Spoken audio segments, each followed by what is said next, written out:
너 그 소식 들었어? 고발뉴스에서 마트를 한대. 어디로 가야 돼? 가긴 어딜까? 인터넷 쇼핑몰이라고.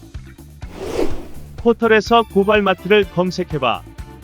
어마어마하게 많은 제품들이 은하계 최저가로 공급되고 있어. 고발마트 함께 해주시면 정말 감사하겠습니다. 고발마트에서 만나요. 하나 둘 셋. 웃기는 뉴스. 확실히 또 요거는 별로 안 부끄러우시죠? 네, 네. 뭐 아주 당당하게 할 수 있어요. 당당합니다. 당당한 웃기는 뉴스.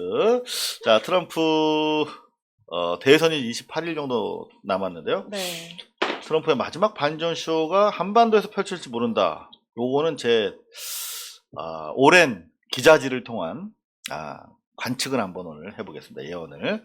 자, 먼저 첫 번째 웃기는 뉴스입니다. 어떤 뉴스일까요? 빠밤. 첫 여성 서울시장 탄생할까? 서울시장 보궐선거 D-6개월. 글쎄요. 네. 뭐 여성 대통령도 이미 했었는데 네. 이런 걸로 기대감을 살리나요? 여성 서울시장을 누구를 염두 두고 쓴 걸까요? 뉴스원은? 글쎄요. 예, 아이고 나경원 씨, 아이고 다 잘못했습니다. 제가 올리겠습니다. 자, 근데 저는 웃기는 게 여하튼 네. 이렇게 뭐 분위기 살리는 건 좋은데 D-6 그래서 전 6일 전이라는 줄 알았어요. 우리 그쵸. 김진희 기자님은 이 D라는 뜻을 모르는 거예요. 이 D가 무슨 뜻이죠, 이게? D가 데이. 그렇죠. D-Day라고 하잖아요. 그렇죠. 그래서. 데이라는 뜻입니다. D-Day는. 근데 그날. 여기서 D the day minus 6라는 뜻이거든요. 그러니까 6일 전. 그러니까 6개월 전이라고 하고 싶으면 여기다가 뭘 넣어야 되죠? D 말고 180. M을 넣어야 된다. M. 네, month를 그렇죠. 넣어야 됩니다. D-180일 아니, 것 같구나. 그렇게 하든가 M-6 하면 됩니다. 그럼 6달 전. 네. 그럼 6년 전 하면 Y-6 하면 되는데 음. 데이라고 해놓고 6개월. 이건 좀 어설펐다. 뭐 이런 생각이 드네요. 그냥 웃겼습니다. 여러모로 웃겼습니다. 네. 자, 아빠 찬스 4종 세트로 또 웃겨주셨는데요. 뉴스원인데요. 네, YS 차남 김현철, 음. 계엄 같은 재인산성, 달이 몰락하고 있네, 라고 하셨습니다. 네. 노래를 다른 걸로 해서 잘 안 되니까 노래를 좀 패러디 해가지고 네. 또 현 정권을 좀 조져볼까 했는데 완전 개실패했어요. 재인산성이라고 얘기를 하는 것 자체가 일단 그거 있잖아요. 명박산성, 예전에. 명박산성하고 뭔가 이제 또 동일시해서 똑같이 이제 뭐 탄압을 한다. 뭐 이런 의도를 가지고 얘기를 하는 것 같은데, 사실 재인산성이라고 얘기를 하는 것도 웃기지만 그 두 개는 너무 다른 거잖아요. 그러니까요. 네. 이게 기본적으로 너무나 똥볼들이 안쓰럽긴 해요. 일단 저 버스로 둘러싸인 벽을 보는 것은 사실 불편한 일이에요. 네. 기분 나쁘고. 그런데 지난 명박산성이 특정 정권에 대한 비판을 막기 위한 정권의 산성이었다면 네. 이건 국민 모두를 코로나로부터 막기 위한 공공의 사실은 버스 장애물이었던 것이거든요. 그렇습니다. 그러니까 버스 장애물 자체에 대한 불편은 토로할 수 있으나 그거를 같이 돈가로 비교하는 건 실패, 바보들이나 하는 짓이다. 사실 그렇게 뭐 생각이 됩니다. 같이 이렇게 뭔가 구조물을 가지고 공간을 막았다. 이거 하나만 가지고 뭐 갔다라고 얘기를 하는 거잖아요. 그러니까요. 그렇게 따지면은 만리장성도 같이 비판해야죠. 그쵸. 그러니까 그 외형만 가지고 비교하는 것은 3살에서 4살 넘어갈 때 이미 깨칩니다. 외형만 그쵸. 가지고 비교하는 게 아니구나. 그래서 유치원에 다녀도 아는 내용입니다. 근데 참, 이 아빠 찬스의 대명사 아니겠습니까? YS 차남? 네. 응? 그러면은 뭐 전두환이나 김영삼이나 어차피 똑같은 대통령이네. 이렇게 말하는 거랑 뭐가 다르냐고. 네. 그렇게도 네. 말씀하실 수가 있겠습니다. 네. 자, 아니 왜 그러십니까? 똑같은 대통령 했으니까. 그러니까. 네. 네. 재인산성, 명박산성 할 거면. 그러니까. 자, 그런가 하면 한겨레 기사인데요. 단독. 네. 박덕흠 부정채용 의혹도 있다. 조카 지인 자녀 등 전문 건설협회에 꽂아라고. 완전히 요거 아빠 찬스를 넘어서 삼촌 찬스. 네. 세상의 모든 찬스를 다 사용하고 있는. 요런 걸로 좀 각 대학에서 데모도 좀 하고. 그리고 요런 걸로 각 신문이 좀 도배가 되고 그런 날이 언제쯤 올까요? 네. 박덕흠은 참 시대를 잘 만났네. 어? 시대를 잘 만난 건지 이런 짓을 네. 여태까지 해먹었지. 참 부러워요. 네? 네, 어떻게 보면 부러워요. 네. 하지만 결국엔 벌을 받게 될 것이다. 그렇죠. 네. 그러니까 부러워하지 않도록 음. 강력한 벌을 내려야 할 것입니다. 음. 그런가 하면 아빠 찬스 세 번째. 네, 의사국 씨 선발대 가능한 이유는 택시 타고 늦어도 추가 시험에 대한 특혜가 있다. 요게 그냥 요거 참 우리가 알기 전에는 의사 선생님이나 의사 선생님 될 분들이 참 편한 세상을 네. 누리셨군요. 정말 몰랐습니다. 그래서 실제로 선발대가 시험 문제를 공유를 했대요. 네. 요게 공공연한 관행인데 시험 제도 자체가 원하는 날 골라서 시험을 볼 수 있기 때문에 이거는 시험 문제는 똑같고요. 그러니까 마치 저 국임당 주모 대표한테 너희들 서약서 쓰고 들은 얘기 공개하지 마 밖에다가 라고 하는 것과 똑같은 거죠. 다 밖에 나불대듯이 네. 이거는 고양이한테 생선을 맡기는 격입니다. 그러니까 이게 합격률 자체가 거의 다 합격을 한다고 하더라고요. 네, 90%. 그래서 네. 저는 그냥 이게 너무 이제 기본적인 거를 시험을 보는구나. 사실 의대에서 6년 동안 열심히 공부를 하니까 기본적인 걸 봐서 면허를 주는 거구나. 또 우리 사회에 꼭 필요한 사람들이니까 그렇게 생각했는데 이런 허점이 있다는 건 몰랐거든요. 안 되겠습니다. 이거는 봐주면 안 되죠. 사람 목숨을 네. 다루는 직업인데. 그럼 변호사나 다른 직군에 대해서도 이렇게 해주던가. 그렇게는 안 해주거든요. 문제가 있습니다. 이것도 아파 찬스 4종 세트에 포함을 시켰습니다. 마지막 4종 세트. 네, 최태원과 가족 상담, 부시와 골프 농담, 이재용의 4대 인맥. 뜬금없이 네. 머니투데이가 추석 때 갑자기 이재용의 인맥이 이렇게 화려하다 그러면서 쫙 뭐 재계 인사들과의 쫙 인맥 뭐 최태원, 정의선, 호영호재 그러겠지. 재벌가에서 형 동생하고 자랐겠지. 네. 이런 걸 막 강요를 해. 그다음 뭐 부시랑 이거 다 뭐 돈 주고 만났겠지. 뭐 부시는 장사하려고 또 필요했겠지. 근데 이걸 다 인맥으로 소개를 합니다. 터번 쓴 사람도 막 만나고. 마치 이제 본인이 뭔가 능력이 어마어마해서. 그러니까 네, 아빠 이렇게 찬스인데 인맥을 어찌됐든 간에. 것처럼. 그래서 이렇게 보여주는 이유는 뭘까요? 추석 이후에 본격화될 재판에 어떤 그러니까 좀 식으로는 봐줘라. 이재용 봐줘라. 이런 엄청난 인맥을 가진 경제통이고 한국 경제 어떤 그 백본 주축인데 말이야. 네. 봐줘라 말이야. 근데 재밌게 봤어요. 참 머니투데이 추석 때 열일한다. 네. 댓글을 보면서 제가 졸도했습니다. 여기는 안 보이는구나. 요거 있네. 요거. 이재용을 향한 3호옥이 눈물겹다. 이재용 인맥의 최고 정점은 순실이와 박근혜인데 그럼 왜 뺐냐? 야, 이 모든 기사보다 이 준이 마미님의 댓글이 네. 천천살인입니다. 이러니 어떻게 기자질 하겠습니까? 그러게요. 지구를 떠나거라. 네. 이렇게 되는 거죠. 또 있습니다. 뭐요? 윤큰돌님께서는 네. 뭐 허위 날조 기사 쓰지 말아라라고 아. 말하면서 국내 최고의 인맥 최순실과 박근혜는 왜 쏙 빼니 이렇게. 같은 거 아니에요? 네. 그러니까 다른 분 또 비슷한. 다른 분도. 네, 다른 분이. 다 네. 똑같다. 우리가 느끼는 윤큰돌님이. 거는. 네. 그러니까 그죠? 사람들이 다 생각하는 거 똑같은 거죠. 네. 이재용의 결국 인맥 장사하다가 지금 감옥 가게 생긴 거 아닙니까? 인맥 자랑하면 안 됩니다. 누구 안다. 내가 누구 다 아는데 누구 백 써서 제가 30년 동안 취재원들을 만나면서 제보자들 그 다음으로 많이 만난 사람들이 어떤 사람들인지 아세요? 사기꾼입니다. 사기꾼이 항상 저한테 하는 얘기가 인맥 자랑만 해요. 네? 내가 만나면 어떻게 나보다 기자 이름을 더 많이 알아? YTN에 누구, 뭐 매경에 누구, 뭐 한경 누구 알아? 나 하나도 모르는 사람을 어떻게 이렇게 많이 이름을 기억하는지 모르겠어요. 여하튼 인맥 자랑하지 맙시다. 결국은 자기가 살아가는 인생입니다. 특히 이제 좀 어른들 중에 그런 네. 분들 많아요. 사실 정치 하시는 분들은 네. 그냥 이렇게 어쩌다 지나가다 만나도 그냥 다 이렇게 아는 척 해주시잖아요. 그러니까. 안녕하세요, 안녕하세요. 사진 찍자고 또 이러니까는, 사진 찍고. 또, 예, 뭐, 예전에 뭐 어쩌고저쩌고, 예, 그럼요. 다 아는 척 하잖아요. 몰라도. 그런다고 하시더라고요, 그때. 나 그 사람 안다고.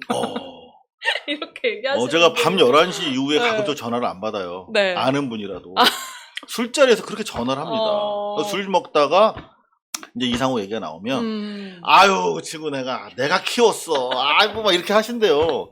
아 물론 뭐 저를 키워주신 분이 많으시겠죠. 이 사회가 저를 키워주셨으니까. 근데 밤 11시 이후에 술 먹고 꼭 전화를 합니다.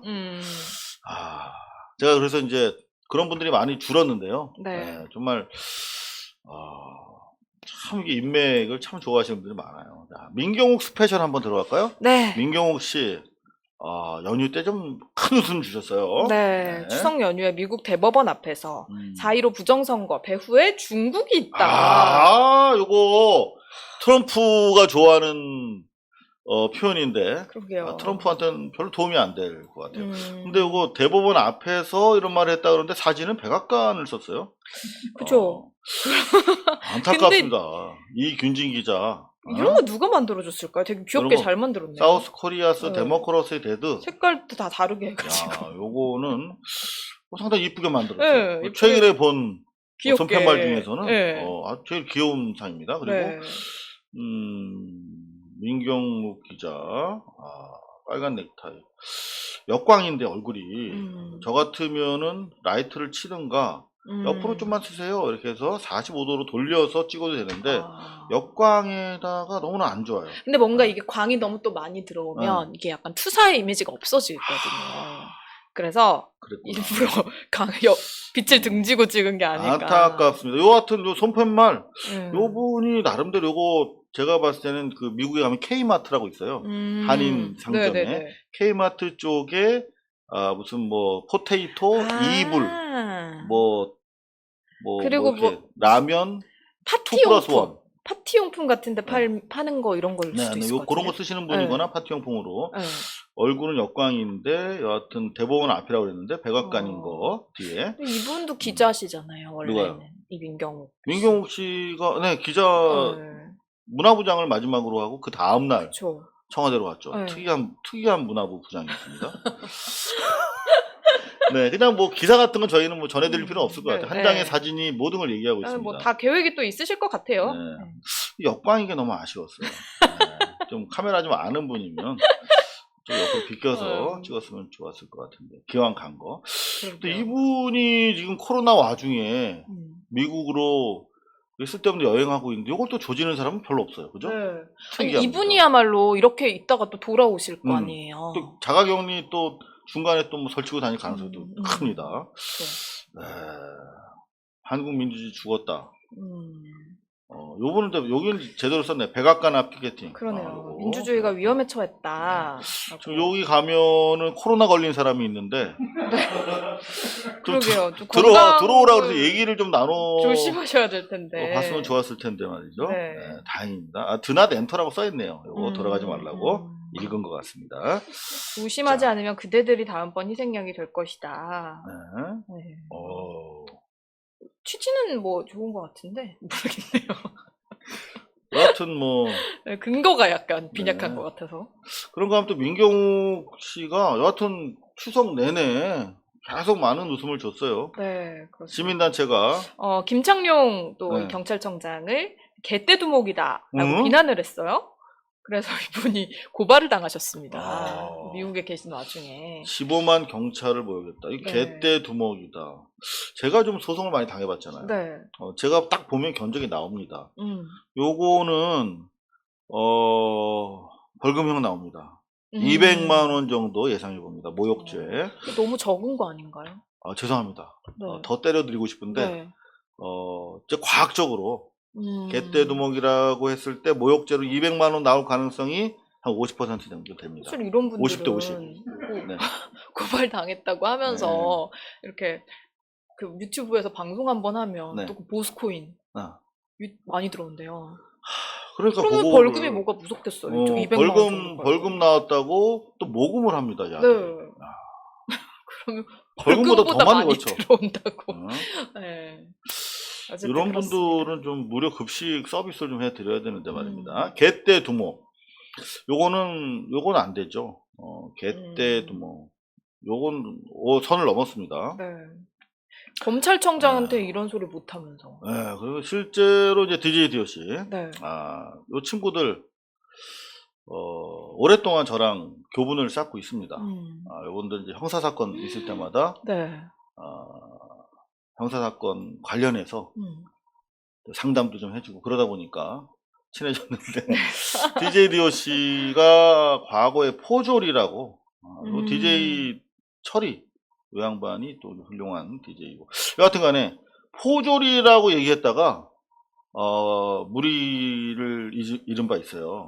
경찰들한테 포졸이, 짭새 뭐 이런 얘기를 했다가. 근데 사실 속으로는 많이 쓰는데, 그게 부적절하다라고 해서 방송에도 못 나갔어요. 포졸이라는 말. 근데 거기에 비하면은 공인이 경찰 총수한테 개떼두먹이다. 요거는 최소한 명예훼손, 무고 상당히 가능성이 높다. 50% 내다 봅니다. 네. 자, 그런가 하면은 살짝 넘어가서 제가 이제 남북 대화 네. 관련해서 10월 옥토버 서프라이즈라는 말이 좀 있잖아요. 네. 10월에 깜짝 놀랄 만한 외교상의 빅쇼가 한반도에 펼쳐질 것이다 라고 하는 얘기가 전부터 계속 있었습니다. 그죠? 옥토버 서프라이즈. 네. 그 단초가 아직 전 살아있다고 봐요. 왜냐면 오브라이언, 오블라디 오블라다, 오브라이언. 네. 자, 국가안보보좌관이 네. 일단 요 표현 네. 서훈 국가안보실장이랑 전화 통화를 했어요. 네. 오브라이언 국가안보보좌관 똑같은 역할입니다. 자, 지역 정세 쭉 얘기했는데 요거 공무원 피격과 관련해서 한국 정부의 남북 간 대화를 통한 진상 규명을 지지한다. 요거 되게 중요한 얘기거든요. 남북 간 대화를 통한 진상 규명을 지지한다는 얘기는 뭐냐면 니네끼리 만나서 나름대로의, 물론 다 니네끼리 만나서 다 포괄적으로 다 가져갈 수는 없지만 여하튼 진상규명하고 사건 해결하려면 상당히 많은 대화가 필요해요. 생각보다 복잡합니다. 그죠? 요거를 다 용인하고 지지하겠다는 뜻이에요. 그러니까 그러면 너희가 우리 상관없이 둘이 만나서 좀 잘 해봐라는 뜻으로 받아들여도 되나요? 사실 그 전에 미국이 남북끼리만 만나는 거를 좋아하지 않는 거는 사실인데. 그런 사인을 여러 번 보냈죠. 근데 물론 트럼프는 남북 간에 잘 지내는 게 좋다. 한반도 지역 평화에 도움이 된다라고 말은 하지만 네. 자기네 빼놓고 이게 그 남북 간에 한 발짝 더 나가는 부분에 대해서 대단히 불편해했잖아요. 네. 한미 동맹이 깨지는 것처럼. 근데 이번 상황에서 남북 간 대화를 통한 진상규명 및 사건 해결 노력을 지지한다는 것은 요게 사건 해결 노력이라는 게 대단히 다양합니다. 이게 이를테면 개성을 복원한다거나 금강산을 오픈한다, 다시 오픈한다. 이런 것도 남북이 여기 사건 해결을 위해서 이런 것들이 필요해.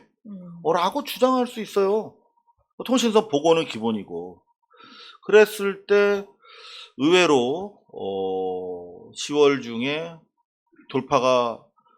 돌파구가 열릴 가능성이 높다. 그리고 지금 미국 상황이 상당히 지금 불리하잖아요. 네. 지금 코로나 가지고 쇼를 한 해 만에 뭐 그런 관측이 계속 나오고 있어요. 그죠? 이게 뭐 센터 신문에서 주로 주도하고 있는데 일부러 걸렸다, 안 걸리는데 쇼한다, 뭐 이런 얘기를 공공연하게 기사화하고 있어요. 네. 별로 도움이 안 됩니다, 트럼프한테. 만약에 쇼라면, 그죠? 만약에 쇼라면 걸린 시점이 좀 더 일찍 걸렸다라고 하는 설도 있고 최초에 좀 더 위중한 상황이 있었다. 약을 센 걸 썼잖아요, 초반에. 네. 그리고 산소 포화도가 90m로 떨어졌고 이런 것들을 보면서 상당히 앞서 걸렸는데 그 걸린 것을 드러내지 않고 있다가 어느 정도 치료가 된 상황에서 이제 요걸 가지고 반전 카드로 쓸 수 있겠네 라고 했을 가능성은 최소한 지금 드러난 팩트로 봤을 때 가능성이 높아요. 근데 중요한 건 그 코로나 카드가 별로 안 먹히고 있다는 거야. 14에서 16%포인트까지 네, CNN, 더 벌어졌다고. CNN이나 MBC 보면 10% 이상 크게 멀어지고 있어요. 지금 이런 상황에서 필요한 건 뭡니까? 바로 쇼가 필요합니다. 실질적인 쇼. 어떤 쇼를 해야 될까요? 바로 미수에 그쳤던 한반도의 평화쇼죠. 이미 다 도장 찍기 전까지 다 해놨어요. 이 일은. 그렇죠. 이번에 원래 베트남에서 도장 찍으러 갔었으니까 크게 추가로 검토할 사안이 없습니다. 그러니까 의외로 스피디하게 무언가 일어날 수도 있다. 근데 사실 많은 전문가들이 네. 대선 전까지는 네. 뭐가 별로 없을 것이다라고 그 전까지는 얘기를 했었는데. 그게 정상적인 상황이죠. 네. 물론 정상적인 상황에서라면 그러면 안 되죠. 근데 자 보세요. 아무리 민주제 하에서 뭐 국민들이 결정하고 의회가 뭐 추인한다고 하지만 그래도 대통령은 아주 중요한 사안에 대해서 아주 긴급하게 결정할 수 있는 결정권자입니다. 노무현 대통령이 바로 퇴임 직전에 북한에 갔어요. 네. 노무현 대통령으로서는 그게 유일하게 마지막 임기 동안에 자기가 역사에 기여할 수 있는 부분이라고 생각한 거예요. 서해의 평화와 긴장 완화. 네. 노무현 대통령도 그 어려운 언론 여건 하에서 했잖아요. 네. 근데 트럼프는 훨씬 더 큰 쇼가 필요한 사람이거든요. 저는 한반도의 평화를 위해서라면 사실은 민주당이 집권해도 오바마 때의 한반도 상황 무지하게 안 좋았거든요. 그걸 기억한다면 트럼프가 마지막에 좀 와서 좀 쉬워 좀 해줬으면 하는 바람이 네. 저희도 있습니다. 사실 미국 입장에서, 북한 입장에서도 자기들이 핵 만들고 이런 것보다 미국 자본을 자기 북한 안에 유치를 하게 되면은 미국이 쉽사리 공격을 하지 못할 것이다라는 거에는 동의를 했다고 하잖아요. 그러니까요. 그러니까 그런 부분에 대해서는 이미 서로 간에 그런 합의가 이루어져 있으니까 정말 10월에 뭔가 좀 크게 뒤집을 만한 일이 좀 생겼으면 좋겠다라는 게 저희 입장에서는. 저희의 기대입니다. 네. 언론은 기대를 만들어 나가는 겁니다. 우리 쪽에서 계속 그런 사인이, 기대에 섞인 사인이 한국 쪽에서 계속 나와야 그거를 북한 쪽에서, 미국 쪽에서 받아먹을 수 있습니다. 최근에 제가 공공외교라는 외교의 새로운 영역에 대해서 설명해 드렸지 않습니까? 네. BTS가 공공외교를 하고 있는 것입니다. 여러 외교 상대국을 통해서 한국에 대해서 우호적으로 평가 인식하도록 만들어내는 게 공공외교예요. 다시 말하면 외교 상대방 국민들에게 한국의 국익을 위해서 그분들이 움직이도록 만들어내는 게 공공외교란 말이에요. 네. 그러니까 우리가 미국민들과 트럼프에게 10월에 제발 와라, 와서 뭔가 해라, 그럼 너한테도 좋고 우리가 너 노벨상 받을 수 있게, 너 대통령 될 수 있어 라고 하는 사인을 계속 보내줘야 되는 겁니다. 계속 조중동처럼 초치는 게 언론이 할 일이 아닌 것이죠. 자, 조금 전에 서훈 안보실장이 자기 카운터파트랑 통화를 했다고 그러지 않습니까? 이도훈 한반도 평화교섭본부장도 다녀왔잖아요. 9월 말에. 네. 비건을 만났어. 이 사람이 누굽니까? 지난번에 하노이 회담 당시에 미 측 실무 책임자예요. 네. 비건이랑 이미 얘기가 끝났던 상황입니다. 그죠? 자, 그 비건을 이도훈 본부장이 만났어. 쭉쭉쭉 내려가면 다른 얘기는 무슨 뭐 그냥 쌀라 뭐 디플로매틱 외교적인 수사가 쭉 있고요. 자, 다른 얘기 다 빼고 최근 가졌던 대화 중에 가장 좋았다. 이렇게 평가를 했어, 이도훈이. 네. 요 얘기. 응? 그리고 마찬가지로 종정선언까지는 어렵다라고 말은 하지만 이동훈이 바보입니까? 최근 가졌던 대화 중에 가장 좋았다면 뭐예요? 하노이 이후를 말하는 거죠. 네. 그러면 뭔가 옥토버 서프라이즈를 위한 물밑 작업이 대단히 활발하게 비건 레벨, 그 다음에 서훈 레벨에서 진행되고 있다. 그러면 대통령만 남은 겁니다. 네. 저는 우리가 한번 꿈꿔볼 만한 사안 아닌가. 근데 또 이거를 폄하하고 싶어 하는 네. 분들이 있잖아요. 그럼요. 그런 분들은 이제 뭐 하노이 이후에 가졌던 대화가 그것보다 안 좋을 수가 있냐, 그런 노딜보다 안 좋을 수가 있냐, 또 이런 식으로 얘기를 하시는 분들도 있는데 네. 그런 분들은 글쎄요, 평화를 그러면은 거부하시는 건지 정말 전쟁이라도 나면 나가 싸울 각오가 돼 있으신 건지. 제일 먼저 도망갈 거예요. 네, 그 사람들. 그러니까. 네. 네, 어쨌든 좀 평화 체제가 좀 빨리 안착이 되면 좋겠습니다. 네. 저는 그러니까 그 왜 혐오 발언 금지법이랑 네. 그다음에 냉전을 부르는 발언을 못하게 하는 거. 세상에 어느 나라가 완전한 표현의 자유가 있습니까? 표현의 자유를 진정 보장하기 위한 또 그 어떤 그 부차례 표현의 자유가 있는 거거든요. 네. 개소리들은 정말 못하게 해야 됩니다. 음. 그런 면에서 한반도에 평화를 부르짖는 사람들을 혐오하거나 또는 냉전이나 전쟁을 촉구하는 발언을 하거나 그런 정치적인 언사를 하는 사람들에 대해서는 저는 징계 제도적으로 해야 된다고 네, 생각합니다. 맞아요. 자, 그런가 하면은 오늘이 바로 뉴스데스크 50주년이에요. 네. 역사를 되짚는 영상을 준비한다라는 네. 건데, 여기 그- 혹시 이성우 기자님. 그래서 저는 연합뉴스 보다가 네. 오늘이 MBC 뉴스데스크가 50주년이 되는 날이래요. 네. 근데 50년 역사에 있어서 네. 이 연합뉴스 이정현 기자가 뽑은 한 장의 사진은 바로 이 사진인 거예요. 연합뉴스가 뽑은 사진은 네. 2005년 7월 당시에 삼성 이건희가 정치권과 검찰 수뇌부에 뇌물을 전달한 대화를 담고 있는 93분짜리 녹음 테이프를 네. 제가 공개하는 장면입니다. 요거를 50주년에 가장 연합뉴스 인상적인 한 장의 사진으로 뽑았네요. 네. 뉴스데스크. 그러면 이성우 기자님이 평가하시기에 뉴스데스크 앵커 중에 가장 훌륭했던 앵커는 누구라고 생각하시나요? 원래 앵커 제도를 네. 대한민국에서 제일 먼저 만든 시스템이 MBC예요. 그러니까 그래요? MBC는 사실상 이제 공영방송인 KBS랑 다르잖아요. 네. 공민영 체제. 원래 상업방송이었습니다. 부산에다가 본사를 둔 라디오 방송이었어요.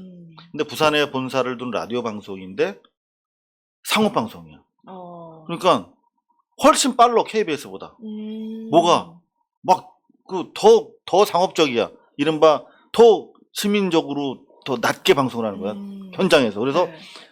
어떻게 히트를 쳤냐면 4.19 당시에 부마 그 일대의 학생 행진과 4.19 학생 시위를 라디오로 최초로 생중계했던 방송이 부산 MBC예요. 네. 부산에 또 네. 있었고. 네, 민주화를 요구하는 부산, 마산, 울산의 시민들이 학생들이 행진을 하고 있습니다. 라디오를 통해서 혁명을 생중계한 게 MBC예요. 깜짝 놀랐어 사람들이. 우와. 라디오도 너무 신기한 매체인데 혁명을 생중계하네. 그래서 MBC가 서울에 이제 지사를 두게 됐어요.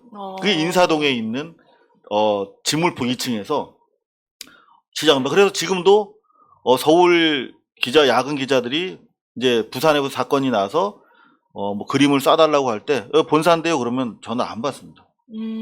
부산 MBC가 본사예요. 이제 서울 MBC인데요 그러면 네 부산입니다 이렇게 받아요.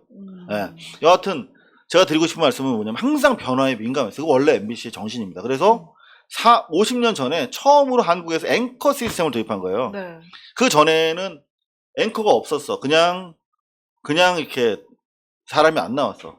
근데 앵커가 딱 나와서 다음 뉴스를 소개해 드리겠습니다. 이렇게 해가지고 이 앵커 시스템을 도입한 게 MBC인데 그 이후로 MBC가 이제 기득권화되고 보수화되면서 새로운 시도를 못해서 JTBC한테 새로운 시도를 계속 뺏겼죠. 근데 50주년을 다시 시작하면서 이제 MBC가 원래 초심을 좀 돌이켰으면 좋겠는데 MBC에서 저한테 오늘 연락이 없더라고요. 네. 어떤 앵커가 가장 인상 깊었냐라고 물어보시는데 네. 솔직히 저는 기억에 남는 앵커가 없어요. 아직 나오지 않았다. 왜냐면 네. 요 엄기영 앵커도 훌륭한 앵커로 알려져 있지만 사실 이게 쇼였어요. 제가 지금 거의 한 13년 만에 15년 만에 처음 말씀드리는데 네. 이게 쇼를 하고 있는 겁니다 지금. 그러니까 원래는 제가 엑스파일 요 테이프를 입수하고 10개월 만에 보도를 한 거예요. 그 동안에 제가 이 방송을 내기 위해서 MBC 내부와 계속 싸워왔잖아요. 네. 근데 그때는 거들떠보지 않고 오히려 방송을 하지 못하도록 했던 사람들이 이제 저한테 첫 번째 질문이 뭔지 아십니까? 엄기영 앵커가 10개월 전에 테이블 입수했는데 이상우 기자 왜 이렇게 보도가 지체됐던 것인가요? 라고 나한테 물으면 안 되지. 자기들이 10개월 동안 보도를 못하게 한 거야. 그래놓고 저는 잘 고민했어요. 그 엄경 앵커가 더 잘하시지 않을까요? 이렇게 하면 되나요? 그렇지. 근데 제가 그렇게 이제 방송을 딱 생방송 앞두고 제가 2개월 동안 집에 못 갔어요. 이거 준비하느라고. 아니, 싸우는. 방송 제가 테이프를 가지고 있기 때문에 제가 밖에 나가면 테러를 할 가능성이 너무 높다 그래서 제가 2달 동안 회사 책상에서 잤어요. 그리고 이 양복은 제 양복이 아닙니다. 얻어 입은 양복이. 근데 제가 이 방송을 하러 가면서 고민을 했어요. 요거를 MBC를 고발하는 게 맞는가. 10개월 동안 방송을 못하게 막았던 언론 탄압의 주체거든요. 당시 최문순 사장으로부터 쭉 다 지금은 MBC 사장 했다는 이유로 국회의원하고 강원도지사까지 지내고 있는 최문순 씨. 네. 최문순 씨는 제가 전화하면 무서워서 받지도 않아요. 어. 진짜예요. 어. 최문순 강원도 도지사, 최문순 사장. 네. 왜 저의 전화를 안 받으십니까? 최문순 사장. 역사에 최문순 사장은 삼성 엑스파일을 가로막은 방해자로, 삼성 독재의 고발을 10개월 늦춘 당사자로 당신은 기억되고 기록이 될 겁니다. 최문순 씨. 저는 최문순 씨 인간적으로 참 좋은 사람이라고 생각하지만 기자는 자신의 과오로 남는 겁니다. 강원도지사로서 쑥쑥 나가면서 선거할 때 뭐라고 그랬어요? 엄기영 사장이랑 둘이서 붙었잖아. 강원도지사 경선에서. 둘이서 뭘로 경선했습니까? 내가 삼성이랑 더 친해. 내가 삼성에서 강원도로 투자 더 받아올 수 있어. 라면서 선거운동했잖아요. 그리고 누구의 자리입니까? 그 자리가? 삼성 참여정부에 삼성이 침입할 수 있도록 성에서 내부로 문을 열어준 사람이 이광재잖아요. 이광재 지사의 후임으로 가 계신 거 아닙니까?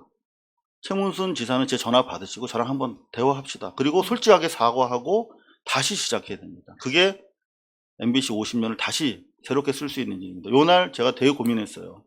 나는 MBC를 고발해야 될 것인가?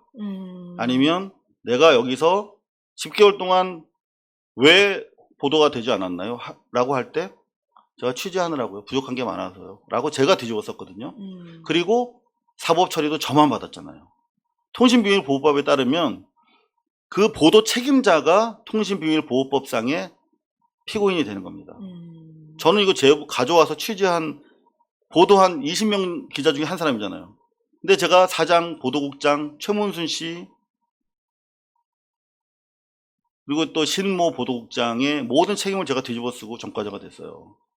그리고 떵떵거리면서 최문순 씨 지금 도지사 하고 계시죠. 50년을 회고하는 한 장의 사진으로 이정현 기자와 연합뉴스가 이 사진을 골랐는데 저는 모르겠습니다. 앞으로 선배들의 과오를 담지 않은 훌륭한 앵커가 나중에 나와주기를 바란다는 말로 답변을 드릴게요. 사실 그 MBC 입장에서 봤을 때 일했던 사람의 입장에서 봤을 때는 뭐 김재철 라인으로 해서 앞장서서 뭐 후배들 탄압하고 이랬던 선배들도 밉지만 아닌 척하면서 이렇게 최문순 지사나 그런 분들처럼 뭔가 아닌 척하는 분들이 더 밉지 않을까라는 생각이 조금 오히려 얘기를 들으니까. 개혁에는 그런 아닌 척하면서 숨어있는 사람들이 훨씬 더 무섭습니다. 최문순 사장은 국회의원도 하셨잖아요. 그리고 이어서 지금 강원도지사도 하고 계신데 저야 뭐 그냥 잘 보이고 인간적 관계해서 무슨 뭐 광고도 주시고 그럼 받고 그러면 좋죠. 근데 다들 그렇게 살아가면 대한민국 희망이 없습니다. 그러니까 저 친구들도 이제 방송국에 있는 친구들이 있는데 그 친구들 하는 말도 차라리 대놓고 적폐가 나아 이러더라고요. 맞습니다.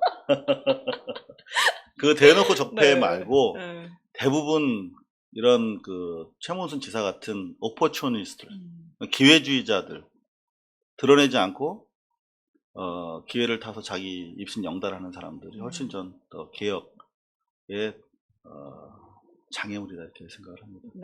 최문순 지사는 제 전화 좀 받아주시고요. 그리고 과거에 잘못된 부분은 사과를 하세요. 그리고 새롭게 후배들 보기 부끄럽지 않으십니까? 제가 너무나 많은 할 말이 있지만 오늘 이 정도 하겠습니다. 대신 고발 마트에 가시면요. 이상우 기자 엑스파일 여기에 최문순과 관련된 내용이 다 적혀 있습니다. 좀 많이 좀 읽어주시고 최문순 지사님한테도 한 100권만 누가 사서 좀 보내주시면 좋겠습니다.